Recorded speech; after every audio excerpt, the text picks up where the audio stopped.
Bonsoir à tous. Heureux. Hello, sexy boy.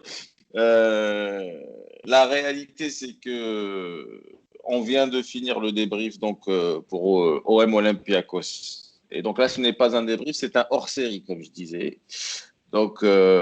Christophe, on a une question qui te taraude et à laquelle tu as apporté une réponse. Et tu vas développer cette réponse avec nous.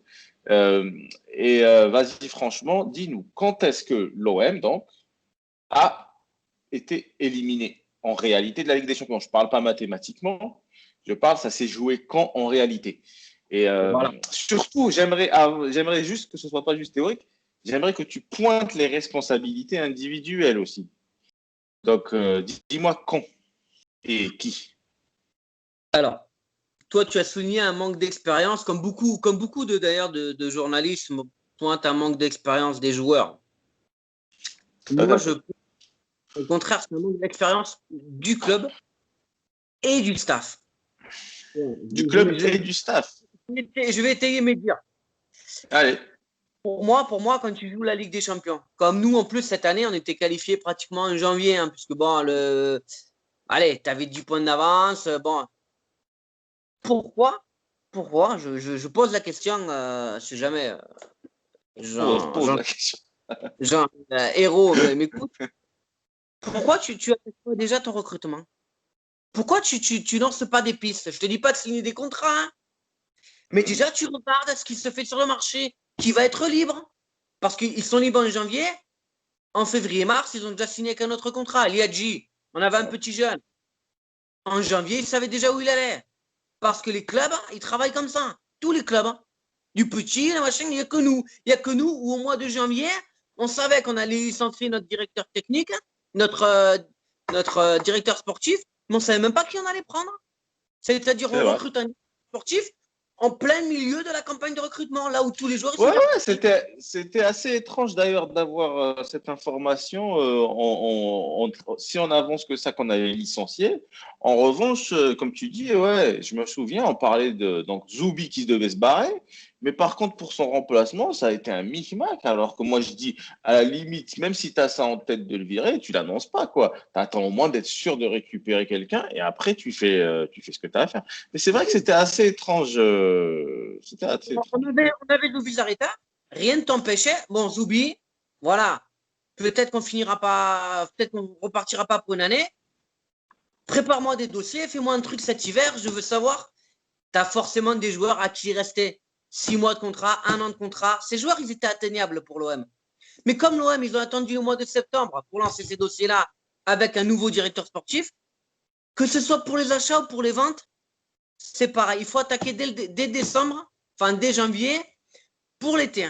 Si tu attends l'été pour l'été, eh ben c'est fini, tu as pas. C'est là qu'on a perdu la Ligue des Champions.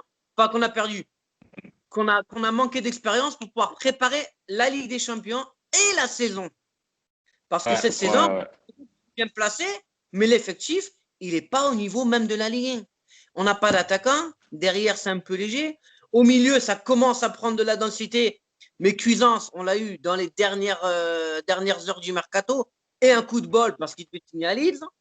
Enfin bref, il y a une incohérence au niveau de la direction. Donc là, je pointe effectivement que ce soit Héros dans l'idée de virer ton directeur sportif, mais de ne pas en recruter un autre.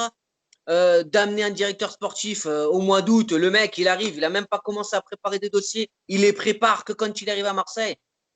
Je ne comprends pas. Je me dis, tu te qualifies pour la première fois en Ligue des Champions depuis 2014 et tu n'as rien anticipé. Rien anticipé. Et tu ne peux pas demander aux joueurs. Toi, tu n'es pas prêt. Moi, je t'avoue que ça m'a déjà perturbé quand on avait parlé de certains joueurs je reviens à Slimani par exemple. Slimani qui était à Monaco, qui avait fait, je crois, en tout 17 buts et passes décisives, sans compter les buts dans lesquels il a contribué.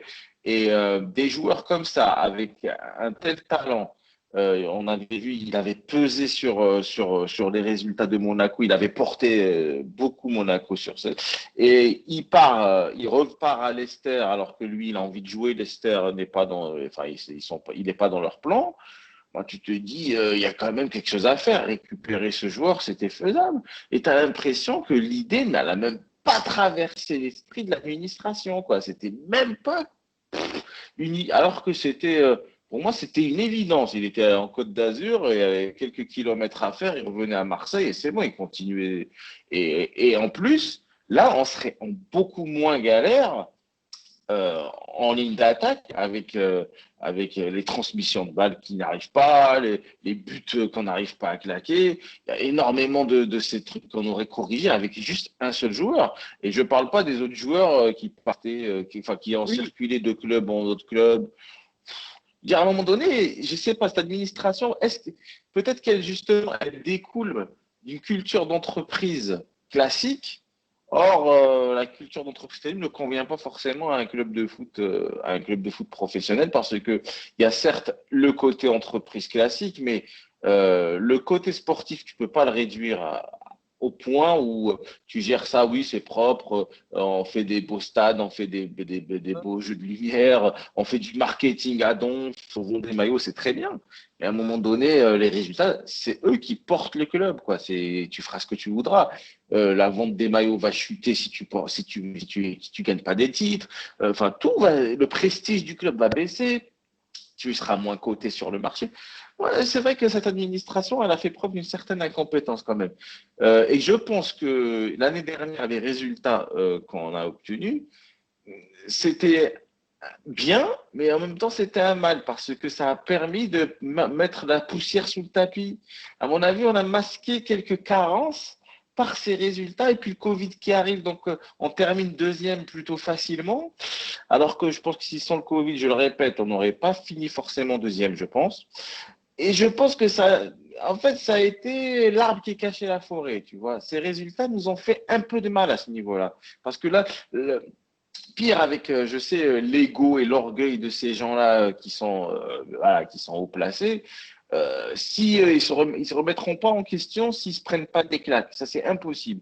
Et là, l'année dernière, justement, le fait de ne pas se prendre une petite clacounette, et ben, les mecs, ils se sont retrouvés avec leur ego et tout. Ils croyaient avoir tout bien fait. Et ils se sont pas dit, tiens, il faut peut-être corriger, peut-être repenser les choses, penser autrement, voir. Et non, ils ont continué dans leur lancée et on a vu les résultats cette année. Je suis pas sûr que cette année, on puisse masquer aussi bien que l'année dernière. Hein, ça. Ça va être très, très, très, très, très, très difficile. Ça va être difficile, ouais.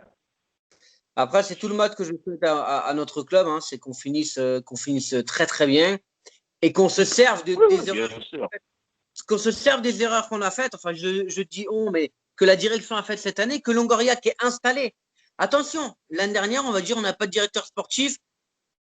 Là, c'est la faute d'Hérault, il n'a pas anticipé, d'accord. Là, Longoria, il est là depuis le mois d'août.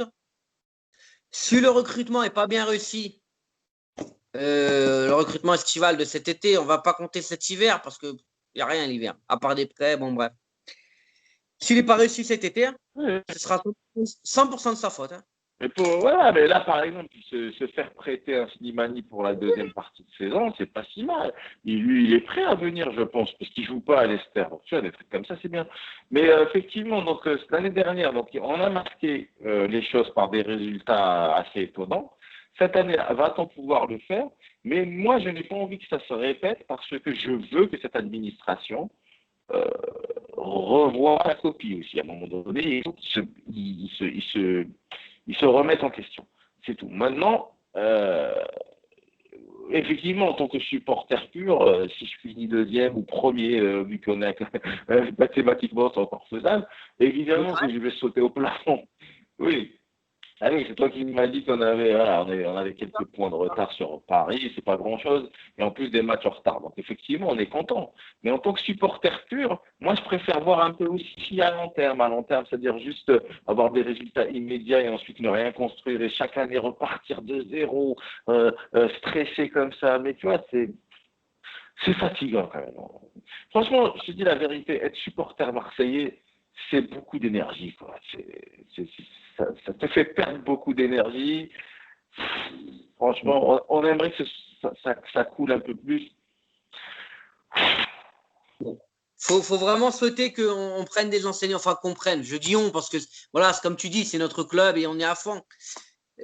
J'espère vraiment que. Une question pour toi. Une question pour toi. La responsabilité de Villas-Boas dans tout ça, tu la portes à quel niveau, toi? Déjà, Sachant son histoire, le fait qu'il voulait partir, qu'il voulait rester, voilà. qu'on l'a forcé, enfin, qu'on l'a poussé à rester et tout. Pour ce qui est de l'équipe, qui est déjà, il aurait pu peut-être aider le club à prendre un peu plus d'expérience, puisqu'il a lui cette expérience. Dire voilà, attention, vous voulez peut-être dégager mon pote, mais il faut peut-être quand même préparer le mercato d'été. Ça, ils auraient pu le faire cet hiver. Bon, ils l'ont pas fait. Et ça, il aurait pu quand même. Moi, sa responsabilité dans le fait que tu ne fais pas passer ton ego au-dessus du club. Tu as un contrat où tu t'en vas et dès mars, tu t'en vas et on prend un nouveau entraîneur. Mais tu ne fais pas entraîner les joueurs, ils ne savent même pas qui ils vont entraîner. Vis-à-vis des joueurs que tu veux recruter, tu ne sais même pas quel entraîneur ils vont avoir. Tu te dis, c'est quoi ce bordel? Le mec, il dit devant tout le monde, je me casse parce que ma copine, elle s'en va. Ça, je lui en veux. Après, est-ce qu'il n'a pas été écouté quand il a demandé des joueurs? Lui, il a fait, niveau sportivement, on nous a fait finir deuxième, très bien, classe, c'est très bien. Par contre, le coup de com' du je m'en vais parce que ma copine s'en va, ça, j'ai un peu un travers la gorge. Ouais, tout à fait. Donc, voilà, donc affaire à suivre. Donc, je résume, l'administration olympienne a une lourde responsabilité sur l'élimination. L'élimination ne s'est pas jouée juste sur ces matchs-là. Elle s'est jouée sur pas mal d'aspects donc de recrutement, ouais, sur les recrutements. On peut même remonter donc au départ de la Panthère, comme tu disais, Ouais, ça peut ouais, démarrer ouais. de là. Démarrer de là. Ouais, Voilà. mais c'était pas la même administration à l'époque, je pense, mais ou je sais pas si je me trompe, je sais plus. Enfin bref, quand la Panthère s'est barrée, Gomis, ça on parle pour ceux qui ne savent pas, quand Gomis s'est barré alors que l'année d'avant il marque une quinzaine de buts, on ramène Mitroglou, on se trimballe un salaire lourd. Ouais. Donc voilà, on se garde Mitroglou que maintenant il est payé il nous bloque les recrutements par son salaire. Il joue pas, donc on a un joueur en moins, une cartouche en moins. Je sais pas pourquoi d'ailleurs on le met pas sur au moins à l'entraînement pour qu'il, on sait jamais, hein, peut-être qu'en s'entraînant il s'améliore. Germain, on le traite totalement différemment. Ouais. Pour moi, c'est là aussi une autre erreur de Villas-Boas. Tu ne dis pas, avant d'avoir fait un seul match de championnat, tu ne mets pas de côté des joueurs comme ça. Tu le laisses, Ouais, tu le laisses à l'affût, tu vois. Et là, regarde, tes deux joueurs, ils sont minables. ouais. Germain, si tu l'avais gardé sous le coude, tu le lances. Ça marche pas. Et après, si tu veux, tu le balances. Mais tu lui dis pas avant même la première journée de championnat, écoute, tu as 99% de chance de jamais mettre les pieds sur le terrain. Là, le mec, Oui, oui, oui. Mais objectivement, vu notre ligne d'attaque, il n'y a pas de raison de stigmatiser Mitroglou plus qu'un autre. Parce que Benedetto fait pas mieux. Germain, bon, Germain, on sait qu'il a une protection, on ne sait pas d'où elle sort. Donc, depuis le temps qu'on le dit. Mais bon, tu stigmatises Mitroglou, pas plus que Germain ou plus que Benedetto ou plus que même, allez, on va dire Sanson cette année qui ne fait pas grand-chose en réalité. Bon, ouais, je trouve ça un peu vachard, quoi. Je veux dire, à un moment donné, le mec, il a un gros salaire. Au minimum, il s'entraîne avec ton équipe. Tu le fais, voilà, tu le fais progresser s'il y a des points de progrès à faire. Et puis, tu as une cartouche en plus. Et qu'est-ce que ça te coûte, tu vois? Je veux dire, à un moment donné, de toute façon, l'attaque, elle est pas prolixe. Donc, qu'est-ce que tu veux faire? Bon, on va s'arrêter là parce que ça fait plus de 14 ça va. minutes qu'on discute du sujet. Donc, on vous invite à vous abonner Pardon? Je Tu dis, disais? n'hésitez pas, faites des retours, donnez-nous votre avis. Voilà, De la merde, je voilà, sais pas. voilà. Donnez-nous vos avis. Si vous avez des sujets que vous voulez qu'on traite, n'hésitez pas à nous contacter pour le faire. Abonnez-vous, commentez, mettez un pouce bleu, la cloche, vous l'activez pour nos notifications. On revient régulièrement et on parle que d'OM ici. Donc, Petite dédicace pour mon pote Dimitri, qui je sais va mettre un petit commentaire. Et à l'avenir, Inch'Allah, on se fera un petit débrief à trois. Je crois que d'accord, Christophe. ça. Ça va, Ouais, avec plaisir. et un connaisseur de foot. Allez, on vous embrasse. Ciao. On vous dit donc c'était Mehdi et Christophe. On vous dit à Voilà. la prochaine. Ici, on traite de l'OM. Allez, l'OM comme malgré tout.